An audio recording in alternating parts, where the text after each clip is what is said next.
हाँ मेरे भाई, तो अगला प्रश्न जो हमारा है, चार हमने कर लिया, ये पांचवा प्रश्न संख्या एक का पांच। ठीक है। प्रश्न है टी स्क्वायर माइनस 15। ये प्रश्न हमारे पास, इसको पहले हम शून्य ज्ञात कर लेते हैं। कैसे निकालेंगे? T square minus 15। ठीक है।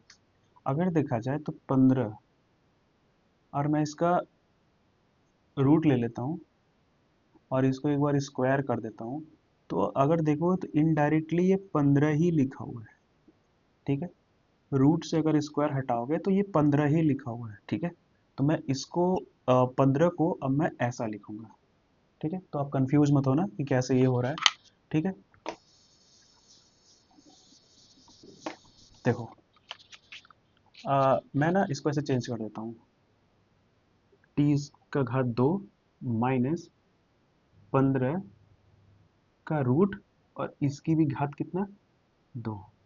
आया समझ में? अब देखो, एक फॉर्मूला होता है ए स्क्वायर माइनस बी स्क्वायर बराबर एक बार ए प्लस बी और एक बार ए माइनस बी, ए माइनस बी। ठीक है। ये एक फॉर्मूला होता है। अगर ध्यान से देखोगे तो ए स्क्वायर और माइनस बी स्क्वायर ही लिखा हुआ है। ठीक है। तो इस पूरे प्रश्न को हम ऐसे लिख सकते हैं। ठीक।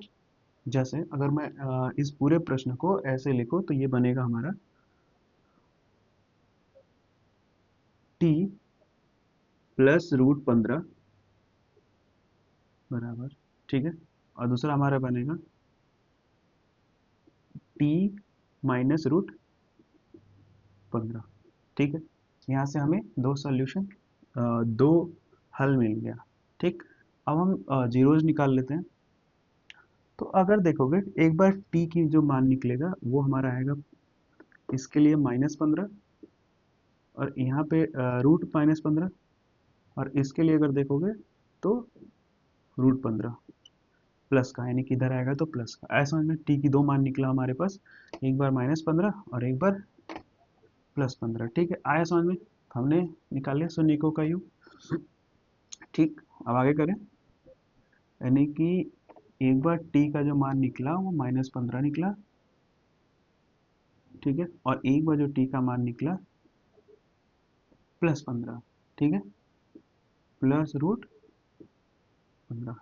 आया समझ में? ठीक। इतना समझ में आ गया आपको?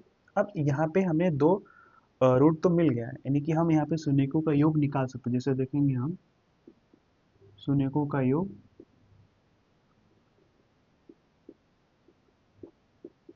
देखेंगे, ये हमारा क्या हो जाएगा? योग निकालने से पहले हम क्या करते हैं, इसको देखते हैं, जो नहीं दिया उसको लिख लेते हैं। यानी कि देखो, अगर स्टैंडर्ड इक्वेशन पे इसको कंपेयर करोगे, A x square plus B x और प्लस सी, इस पे देखोगे तो हमें एक्स स्क्वायर का मान दे रखा है और -15 यानी कॉन्स्टेंट का मान, सी का मान दे रखा है। ठीक है। तो हमें ये बी एक्स नहीं दिया हुआ है, तो बी एक्स नहीं दिया हुआ तो यहाँ पे हम इसको क्या मान लेते हैं, इसको हम यहाँ पे अगर हम शून्य मान लें। ठीक है। अरे यदि इसको हम जीरो ले लेते हैं तो हमारा क्या होगा, यानी कि ए का जो हमारा है, तो ए कुछ नहीं दिया तो 1, बी शून्य, और सी की मान कितना दे रखा है, -15, ये दिया हुआ है। आया समझ में? अब हम इसका निकालते हैं, योग निकालते हैं पहले। शून्यकों का योग, योग क्या होता है, तो अल्फा प्लस बीटा बराबर -b/a। ठीक। अल्फा प्लस बीटा रखते हैं। अल्फा प्लस बीटा ये निकल रखा है -15 रूट और plus root 15, plus minus cancel हो जाएगा तो कितना आएगा, 0।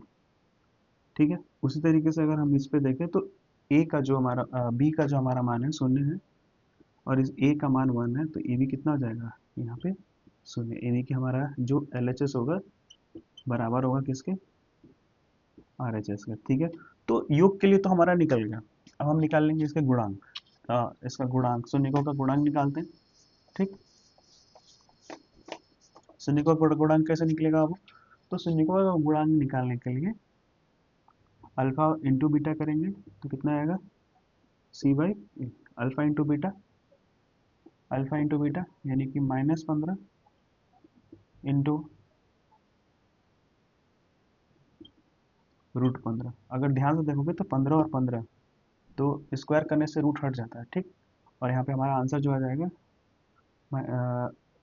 15 खत्म हो जाएगा, तो यानी कि हमारा जो आंसर होगा -15 आएगा, ठीक है। रूट से रूट कैंसिल, ये 15 को एक बार लिखेंगे, मल्टीप्लाई करेंगे तो रूट कैंसिल हो जाएगा, तो हमारा ये आएगा 15, माइनस का 15 आएगा, ठीक।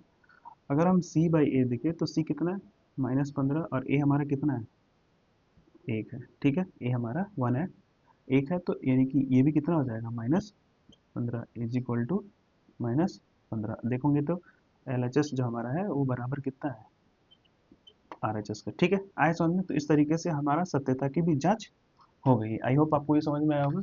समझ में आया तो वीडियो को लाइक करें, चैनल को सब्सक्राइब करें, ठीक है। बाकी मिलते हैं अगले क्वेश्चन के पास।